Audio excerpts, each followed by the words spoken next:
નમસ્કાર વિદ્યાર્થી મિત્રો, વિષય વિજ્ઞાનના પ્રકરણ ગુરુત્વાકર્ષણના તાસ 2માં આપનું સ્વાગત છે. વિદ્યાર્થી મિત્રો, આગળના તાસમાં આપણે જે જોયું ગુરુત્વાકર્ષણ બળ કોને કહેવાય એની સમજૂતી આપનાર ન્યૂટન અને ભારતીય ઋષિમુનિઓ વિશેની થોડીક વાતો કરી. ગુરુત્વાકર્ષણ બળ વાસ્તવમાં શું છે એ બાબતોને સમજ્યા.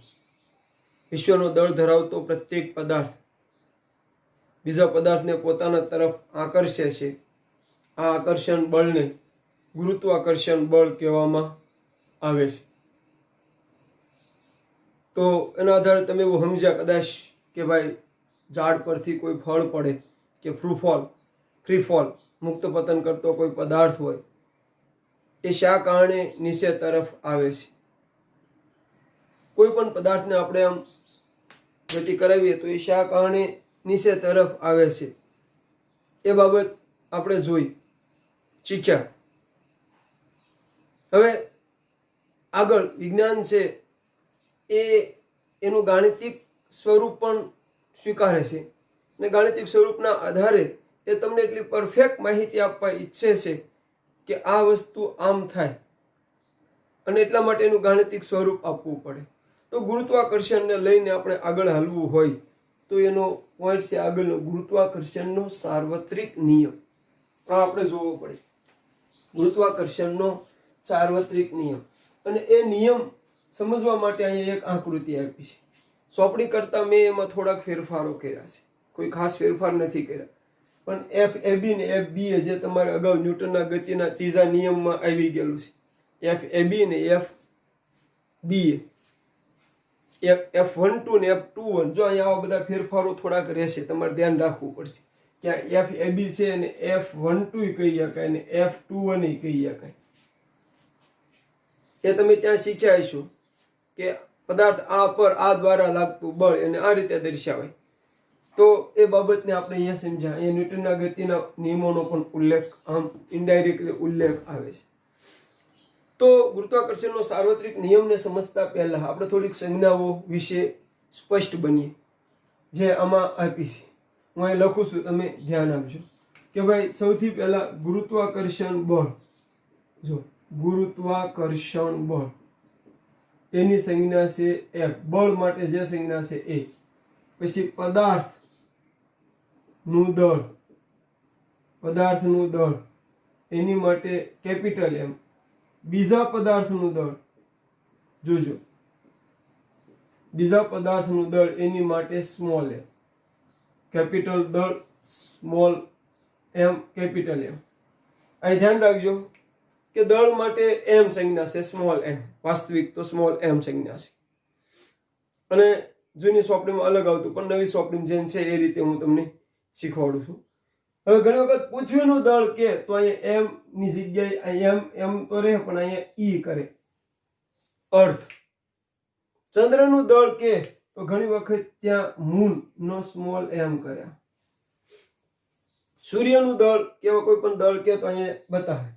એટલા માટે આપ્યું કે ક્યાંક એવી નિશાની હોય તો એ સમજવું પડે. તો આ નિશાનીઓ ખબર હોવી જોઈએ. એક આગળ નિશાની આવશે G, કેપિટલ G. તો એ ગુરુત્વાકર્ષણના સાર્વત્રિક અસળાંકની સંજ્ઞા છે કેપિટલ G. વિજ્ઞાનમાં અસળાંક આવે, તમે એટલા પાઠ ભણ્યા છો એટલે તમને ખબર હશે કે જ્યાં સમપ્રમાણ હોય ને બરાબર કરવા માટે અસળાંકની જરૂર પડે. તો વિદ્યાર્થી મિત્રો, તમારી અંદર ગુરુત્વાકર્ષણ બળ શું એ ખ્યાલ સ્પષ્ટ થઈ ગયો છે. હું માનું છું કે બ્રહ્માંડનો અથવા તો વિશ્વનો દળ ધરાવતો પ્રત્યેક પદાર્થ બીજા પદાર્થને આકર્ષે, એક બળ લગાડે છે. આ બળને ગુરુત્વાકર્ષણ બળ કહેવામાં આવે. હવે આ ગુરુત્વાકર્ષણ બળના એક સાર્વત્રિક નિયમને રજૂ કરવામાં આવ્યો છે. બહુ અગત્યની વસ્તુ છે જે આના આધારે સમજી શકાશે. બે પદાર્થો છે, પદાર્થ A ને B, અને એવું કહીએ કે પદાર્થ 1 અને 2. જો આવા બધા ફેરફારો રહેવાના, એટલે શિક્ષણમાં પોઈન્ટને સમજવો વધારે જરૂરી છે. પાકો કરવા કરતાં સમજવું જરૂરી છે. સમજવા માટે વિડિયાને વધારે એકાગ્રતાથી અને રસથી એટેન્ડ કરવો પડે, જોવો પડે. અહીંયા 1 અને 2 આવી શકે, પદાર્થ 1 અને પદાર્થ 2 એમ આવી શકે, કાંઈક બીજું નામ આપી શકે, પૃથ્વી ચંદ્ર આવી શકે. આવી બધી બાબતો આપણે હોવી જોઈએ. તો આના આધારે સાર્વત્રિક નિયમ શું છે? તો ભાઈ, વિશ્વનો પ્રત્યેક પદાર્થ બીજા પદાર્થને પોતાના તરફ આકર્ષે છે, અથવા તો વિશ્વનો પ્રત્યેક પદાર્થ બીજા પદાર્થને આકર્ષણ બળ લગાડે છે. આ તો ગુરુત્વાકર્ષણ બળની વ્યાખ્યા થઈ. હવે એમ આગળ કે આ બળ એમના દળના ગુણાકારના સમપ્રમાણમાં, એમના જે દળ હોય ને એના ગુણાકારના સમપ્રમાણમાં લાગતો એ બળ. તો ભાઈ આ બળ એ બંને પદાર્થોના દળના ગુણાકારના સમપ્રમાણમાં હોય અને તેમની વચ્ચેના અંતરના ડિસ્ટન્સ, અંતરના વર્ગના વ્યસ્ત પ્રમાણમાં, તેમજ બળની દિશા બંને પદાર્થોના કેન્દ્રને જોડતી રેખાની દિશામાં હોય. આ નિયમ છે. નિયમ પાકો થઈ જ જવો જોઈએ. હું બોલું છું એને હારે થોડુંક તમે તૈયારી શરૂ કરો અને લખું ત્યારે રીતે જુઓ. શું કે છે ગુરુત્વાકર્ષણનો સાર્વત્રિક નિયમ? તો ભાઈ, વિશ્વનું દળ ધરાવતો પ્રત્યેક પદાર્થ બીજા પદાર્થને, જોજો, વિશ્વનો દળ ધરાવતો પ્રત્યેક પદાર્થ બીજા પદાર્થને પોતાના તરફ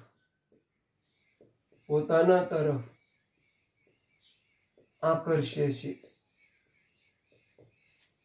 આ આકર્ષણ બળ તે બંને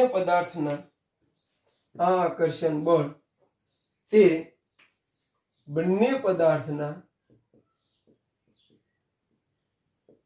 દળોના સમપ્રમાણમાં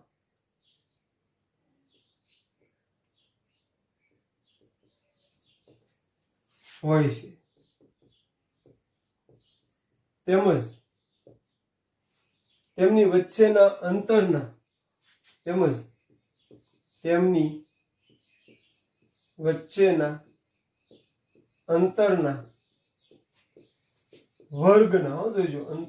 વર્ગના વ્યસ્ત પ્રમાણમાં હોય છે.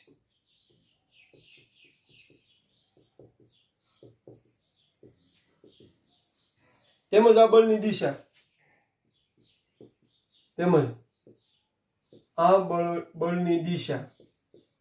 બંને પદાર્થોના કેન્દ્રને જોડતી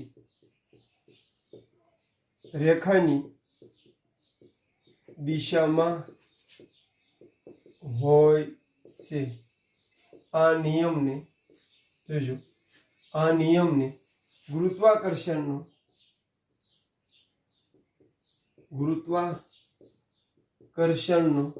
સાર્વત્રિક નિયમ કહે છે.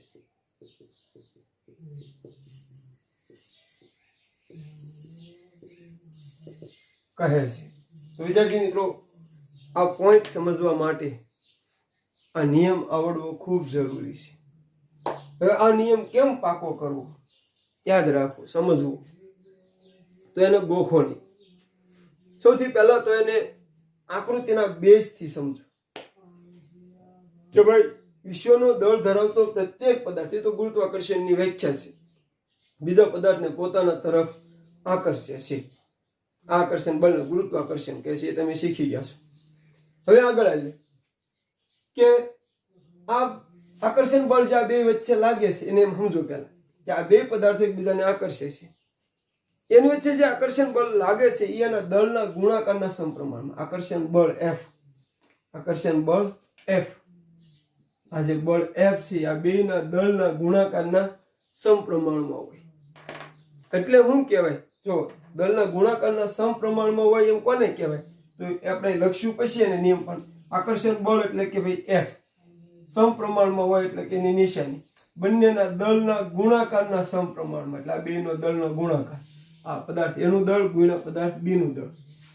બેના ગુણાકારના સમપ્રમાણ અથવા આમે લખી શકો બેના દળના ગુણાકારના સમપ્રમાણ જોઈજો આ આકર્ષણ બળ તે બંને પદાર્થના દળના ગુણાકારના સમપ્રમાણમાં સોરી અહીંયા એક નાની એવી મિસ્ટેક થઈ ગઈ છે બંને પદાર્થના દળના ગુણાકારના સમપ્રમાણમાં હોય છે એટલે દળના ગુણાકારના સમપ્રમાણમાં એ બાબતની સ્પષ્ટતા થઈ દળના ગુણાકારના સમપ્રમાણમાં હોય છે જોજો બંનેના દળના ગુણાકારનો સમપ્રમાણ તો બળ આકર્ષણ બળની F એ બે પદાર્થના દળના ગુણાકારના સમપ્રમાણમાં હોય છે પછી આગળ તેમજ તેમની વચ્ચેના અંતરના વર્ગના વ્યસ્ત પ્રમાણમાં હોય છે એના આધારે બે સમીકરણ બનશે જોઈશું આકર્ષણ બળ F તેમની વચ્ચેના અંતરના એટલે d અંતર એટલે d એનું વ્યસ્ત પ્રમાણ એટલે 1/d વર્ગનો વ્યસ્ત અંતરનો વર્ગ એટલે d નો વર્ગ જોજો અંતરનો વર્ગ એટલે d નો વર્ગ વ્યસ્ત પ્રમાણ એટલે 1/d નો વર્ગ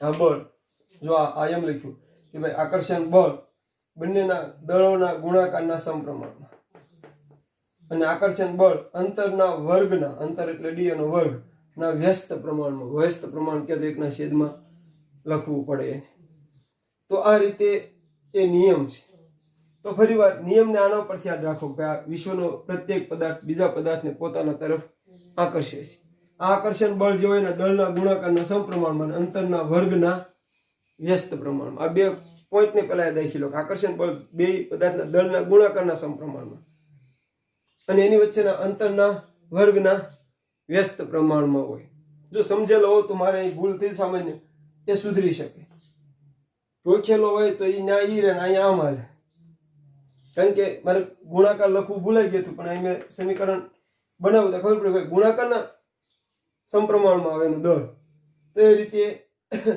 આવશે તો જો વિદ્યાર્થી મિત્રો નિયમ આવડવો ખૂબ જરૂરી છે અને બળની દિશા બંનેના કેન્દ્રને જોડતી દિશા આ લીટીની છે આ અંતરની છે આ બેના દળ બતાવે છે આ બે પદાર્થ છે A ને B હવે તમને એમ કે આગળ કે ભાઈ ગુરુત્વાકર્ષણનો સાર્વત્રિક નિયમ લખી એનું ગાણિતિક સ્વરૂપ મેળવવું તેનું ગાણિતિક સ્વરૂપ મેળવવા માટે આપણે આગળ આવીએ છીએ કે ભાઈ આકૃતિમાં દર્શાવ્યા પ્રમાણે જોઈશું આકૃતિમાં દર્શાવ્યા મુજબ બે પદાર્થો A અને B ના દળ અનુક્રમે M અને M છે જો આકૃતિમાં દર્શાવ્યા પ્રમાણે બે પદાર્થો A અને B ના દળ અનુક્રમે M અને M છે બે પદાર્થો છે A અને B ના દળ અનુક્રમે M અને કેપિટલ M અને સ્મોલ m છે તેમજ તેમની વચ્ચેનું અંતર d જેટલું છે તેમજ તેમની વચ્ચેનું અંતર d જેટલું છે આ બંને પદાર્થો એકબીજાને આકર્ષે છે આગળ આ બંને પદાર્થો એકબીજાને આકર્ષે છે આ બંને પદાર્થો એકબીજાને આકર્ષે છે તો હવે આગળ ગુરુત્વાકર્ષણના સાર્વત્રિક નિયમ અનુસાર જોજો ગુરુત્વાકર્ષણના સાર્વત્રિક નિયમ અનુસાર ગુરુત્વાકર્ષણના સાર્વત્રિક નિયમ અનુસાર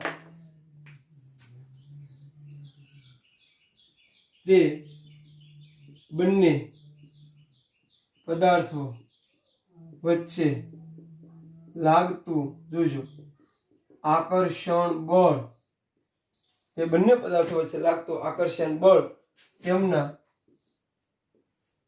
દળના ગુણાકારના સમપ્રમાણમાં હોય છે. સમપ્રમાણમાં હોય છે. તેથી F સમપ્રમાણ M, capital M small m. આને આપણે આપી સમીકરણ 1. હવે આગળ અહીં લખ્યું છે જો બંને પદાર્થના દળના ગુણાકારના સમપ્રમાણ હોય છે. એ તો અહીં લખ્યું કે નવીન નથી લખ્યું. આ રીતનું ટૂંકમાં પોઈન્ટ એ જવો જોઈએ કે આ બળ એ બે પદાર્થો વચ્ચે લાગતા આ બળ બંને પદાર્થોના દળના ગુણાકારના સમપ્રમાણમાં હોય છે. હવે આગળ શું આવ્યું? તેમજ આ બળ તેમની વચ્ચેના અંતરના વર્ગના વ્યસ્ત પ્રમાણ હોય છે. તો આગળ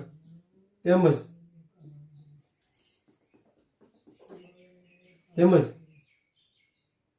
તેમની વચ્ચે લાગતું આકર્ષણ બળ, તેમની વચ્ચેના અંતરના વર્ગના વ્યસ્ત પ્રમાણમાં હોય છે. તો F પ્રમાણ 1/, અને વચ્ચેનું અંતર એટલે d વર્ગ એટલે d નો વર્ગ. અને આપણે આપી સમીકરણ 2. જોજો આ સમીકરણ 1, આ સમીકરણ 2. હવે લખીએ આપણે કે ભાઈ સમીકરણ 1 અને 2 પરથી શું બનશે? જોજો F સમપ્રમાણ 1 અંશમાં m ગુણ્યા m છે, છેદમાં d નો વર્ગ છે. તો આપણે લઈએ કે ભાઈ m છેદમાં d નો વર્ગ આમ લઈ શકીએ આપણે. અંશમાં છે એટલે કે સમપ્રમાણ છે. આ વ્યસ્ત પ્રમાણ છે એટલે આમ લખી આપો. હવે સમપ્રમાણ આવી નિશાની હોય આપણે બરાબર કરવું હોય તો અસળાંક લેવો પડે. સામાન્ય રીતે અસળાંક તરીકે સ્મોલ કે લઈ શકાય, પણ વિજ્ઞાનમાં અમુક સ્પેસિફિક અસળાંક આવતા હોય છે. તો આપણે લખીએ કે ભાઈ તેથી F બરાબર capital G m small m છેદમાં d નો વર્ગ આ છે 3. અને આપણે લખીએ કે ભાઈ સમીકરણ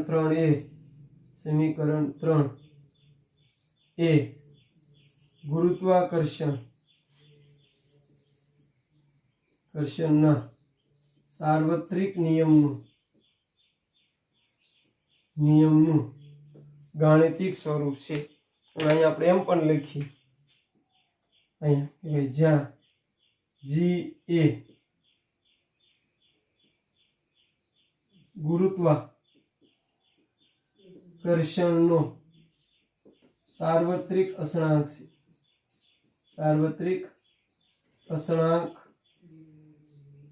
છે. જ્યાં G એ ગુરુત્વાકર્ષણનો સાર્વત્રિક અસળાંક છે. આની પછી તરત આ આવશે, પછી આવશે સમીકરણ 3 એ ગુરુત્વાકર્ષણના સાર્વત્રિક નિયમનું, જગ્યાના ભાવે લખતો નથી, ગાણિતિક સ્વરૂપ છે. આ એનું ગાણિતિક સ્વરૂપ છે. હવે આપણે એવું અગાઉ સમજી ગયા છીએ વિદ્યાર્થી મિત્રો, જે બે રાશિ આમ આવે એ સમપ્રમાણમાં હોય અને આ રીતે આવે એ વ્યસ્ત પ્રમાણમાં હોય. ગમે એ સૂત્ર હોય, પછી જે બે રાશિ આ રીતની આવે એ સમપ્રમાણમાં હોય અને આ રીતે આવે છેદમાં હોય એના વ્યસ્ત પ્રમાણમાં હોય, અંશમાં હોય એના સમપ્રમાણમાં હોય. આ રીતે આપણે જોઈ ગયા છીએ. તો આ ગુરુત્વાકર્ષણનો સાર્વત્રિક નિયમ અને એનું ગાણિતિક સ્વરૂપ છે. બહુ ઇઝીથી યાદ રાખવાની સિસ્ટમ આપણે શીખવાની છે. તો એની માટે મારી દ્રષ્ટિએ સૌથી અગત્યનું કહે તો આકૃતિ અને નિયમ, આ બે જો તમને બરાબર આવડી જાય તો આરામથી અહીં સુધી તમે પહોંચી શકો. અને એવો પ્રયાસ કરતા શીખો. અત્યાર દિવસથી તમે તમારા માઇન્ડને એ રીતનું ટ્રેન કરો કે મને વર્ગમાં કેમ વધુ આવડે. જો તો ખાસ મારે જે મહત્વની વાત તમને કેવી છે એક આ પણ છે કે દરેક વિષયમાં તમારા માઇન્ડને એ રીતનું ટ્રેન કરો કે વર્ગખંડમાં કેમ વધારેમાં વધારે તૈયાર થાય. અભી નહીં તો કભી નહીં, એક સૂત્ર છે મારું, અભી નહીં તો કભી નહીં, અત્યારે જ કેમ થઈ જાય. તો વિદ્યાર્થી મિત્રો ફરી એક વખત આ નિયમ બરાબર તમે યાદ કરો ને એના પરથી આ કેમ બન્યું જોઈ લો. તો ભાઈ વિશ્વનો દળ ધરાવતો પ્રત્યેક પદાર્થ બીજા પદાર્થને પોતાના તરફ આકર્ષે છે. આ આકર્ષણ બળ તેમના દળના ગુણાકારના સમપ્રમાણમાં અને તેમની વચ્ચેના અંતરના વર્ગના વ્યસ્ત પ્રમાણ. આના ઉપરથી તે બે સમીકરણો બની ગયા. આ બે સમીકરણો આમાં જ છે, પહેલું આ બીજું આ, એ બેને હરખાવ્યા એટલે ત્રીજું બની ગયું. ત્રીજામાં સમપ્રમાણતાની જગ્યાએ આપણે અસળાંક લીધો, જી અસળાંક લઈ લો એટલે બરાબર આવી જાય ને એ ગાણિતિક સ્વરૂપ છે. એટલે આ આખો પોઈન્ટ બાય પ્રોડક્ટ છે. મેન આ છે અને આ છે. દરેક વિષયમાં મેન પકડતા શીખો એટલે અભિનય તો કભીની સૂત્ર આરામથી તમે સાર્થક કરી શકશો. તો આ એનો નિયમ, એનું ગાણિતિક સ્વરૂપ આપવા માટે આકૃતિ ઉપરથી આમાં કઈ નથી. આ વર્ણન મેં કઈ અને કઈ પાકું કરવાનું હોય. બે પદાર્થો છે એને બી, એનું દળ એમ છે, બી નું દળ એમ છે, કેપિટલ એમ સ્મોલ એમ, બે વચ્ચેનું અંતર ડી છે. તમે તમારી રીતે લખી શકો. પછી અહીંયા આપ્યું છે એના આધારે પહેલું સમીકરણ મળે, બીજા ભાગના આધારે બીજું મળે, એકને બે ને સરખાવો એટલે ત્રીજું મળી જાય. ત્રીજું એનો નિયમ છે. તો આ રીતે ગુરુત્વાકર્ષણનો સાર્વત્રિક નિયમ અને એનું ગાણિતિક સ્વરૂપ આપણે જોયું. હવે આપણે એમાં આગળ આવીએ કે આ જી છે, જી કેમ છે, શું છે, એનું સૂત્ર હું, એનો એકમ હું, એના તરફ જી. ગુરુત્વાકર્ષણ બળ છે એટલે બળનો એકમ ન્યૂટન જ છે. એટલે ગુરુત્વાકર્ષણ બળનો એકમ પણ ન્યૂટન. અને ન્યૂટન હું એ તમને ખબર છે, ન્યૂટન જ આવે એટલે શું આવે એ તમને ખ્યાલ છે. તો એ આપણે આગળ એમાં જોઈએ. આને બરાબર જોઈ લો, પછી એમાં આગળ આપણે જોઈએ.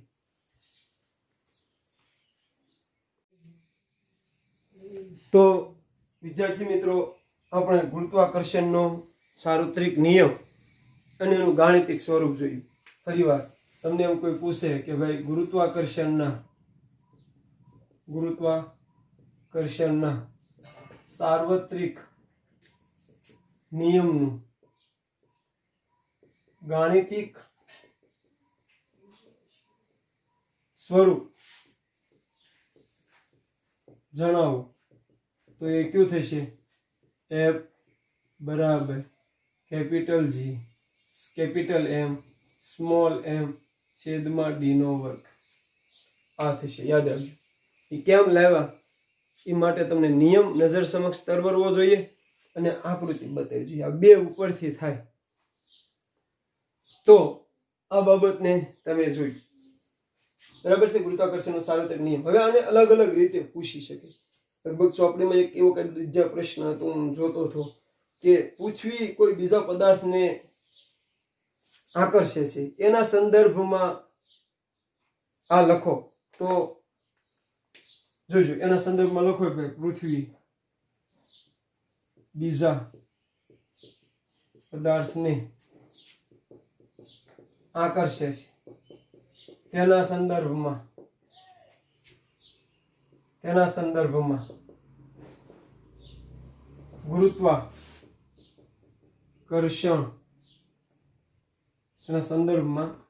ગુરુત્વાકર્ષણ બળનું સૂત્ર અથવા તો ગાણિતિક સ્વરૂપ લખો.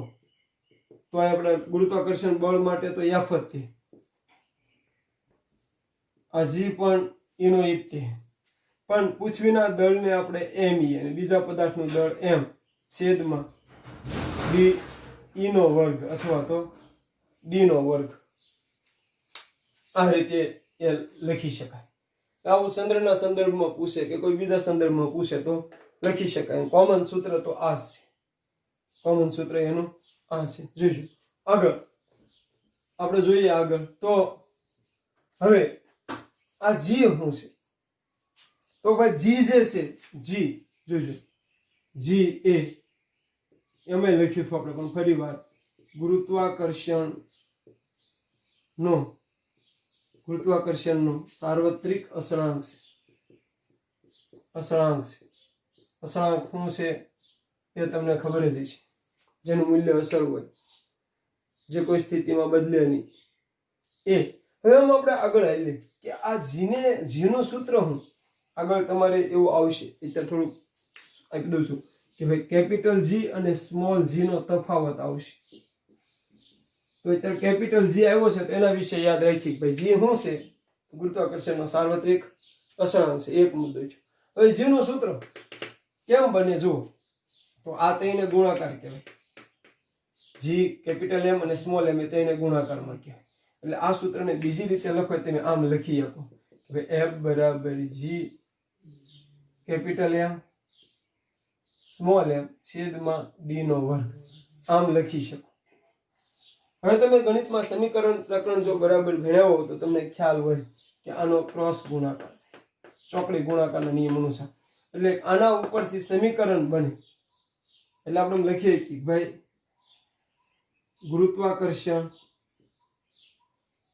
ગુરુત્વાકર્ષણ ના સાર્વત્રિક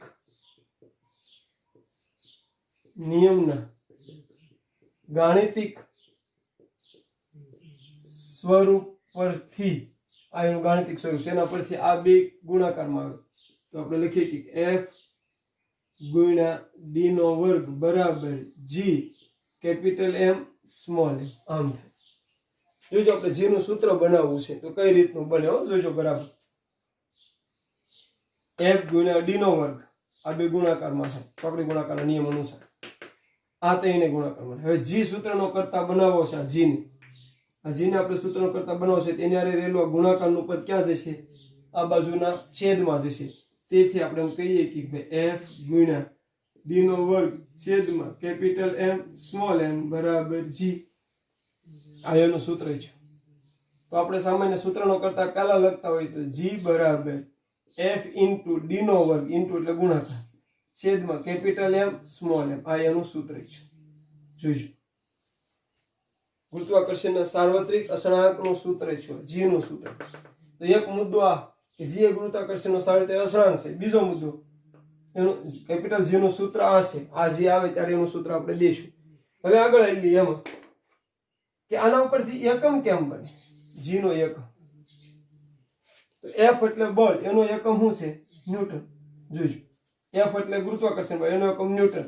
ડી એટલે અંતર, એનો એકમ મીટર, પણ અહીંયા અંતરનો વર્ગ તો મીટરનો વર્ગ છેદમાં કેપિટલ એમ નો એટલે કે દળ એનો એકમ કેજી ગુણ્યા સ્મોલ એમ નો એકમ પણ કેજી. જોજો આ બે દળ છે બે ના એકમ કેજી ગુણ્યા કેજી એસઆઈ એકમ. આ બળ છે ગુરુત્વાકર્ષણ બળ એટલે એનો એકમ ન્યૂટન, અને આ અંતર છે તો અંતરનો એકમ મીટર છે, પણ અંતરનો વર્ગ તો એકમનો વર્ગ. એટલે આનું સૂત્ર એકમ બને. સોરી, આ એકમ છે, આ સૂત્ર છે. આનો એકમ બને ન્યૂટન ઇન્ટુ મીટરનો વર્ગ પ્રતિ કેજી નો વર્ગ. આ એકમ બને. ફાઇનલી એકમ આ બને. તો ગુરુત્વાકર્ષણ નો સાર્વત્રિક અસળાંક જી નું સૂત્ર આ છે, એનો એકમ આ છે. પણ નવી સોંપણીમાં આ પ્રતિ નથી આપતા, આ છેદમાં જે હોય આ રીતે જોઈજો ન્યૂટન ઇન્ટુ મીટરનો વર્ગ છેદમાં કેજી નો વર્ગ. જે છેદમાં હોય એને અંશમાં લઈ જાઓ તો ઘાતમાં શું બદલાવ થાય? ગણિતમાં શીખ્યા છો, ઘાત પ્લસ હોય તો માઇનસ થાય, માઇનસ હોય તો પ્લસ થાય. એટલે એના ઉપરથી આ શું બને? ન્યૂટન ઇન્ટુ મીટરનો વર્ગ ઇન્ટુ વાય ગુણાકારમાં અંશમાં આવી જવું કેજી ને -2 ઘાત, કેજી -2 ઘાત. આ એનો એકમ થાય. બધી આ વધારે છે એટલે જોજો આ વધારે છે, આ એકમ વધારે છે. તો ફરી વાર આ કઈ ગોખવાની વસ્તુ નથી. સાર્વત્રિક અસળાંક છે એમાં આવી ગયો. આના ઉપરથી એનું સૂત્ર કેમ બન્યું? ગાણિતિક સ્વરૂપ ઉપરથી એનું સૂત્ર બન્યું. એના સૂત્ર ઉપરથી એકમ બન્યું. એકમને અલગ અલગ 2-3 રીતે લખી શકાય. ફાઇનલી આ રીતે લખે. આ રીતની વાત એમાં આવશે. હવે આગળ થોડીક સરસામાં જોઈએ તો ભાઈ જી નું મૂલ્ય જે છે, જી નું મૂલ્ય કોને શોધ્યું? હેનરી કેવેન્ડિશ નામનો એક વૈજ્ઞાનિક થઈ ગયા. હેનરી કેવેન્ડિશે જી નું મૂલ્ય શોધ્યું. જેનું મૂલ્ય હેનરી કેવેન્ડિશે શોધ્યું. તુલાઓની સરખામણીમાં સામાન્ય જે તુલાઓ હોય એની સરખામણી કરતા એનું મૂલ્ય શોધ્યું. જે કેટલું છે? જીનું મૂલ્ય કેટલું છે? તો ભાઈ જીનું મૂલ્ય 6.67 લખી મોટા ભાગે, પણ 6.673 ગુણ્યા 10⁻11 ન્યૂટન ઇન્ટુ મીટરનો વર્ગ ઇન્ટુ કેજીને -2 એકમ લખ્યો.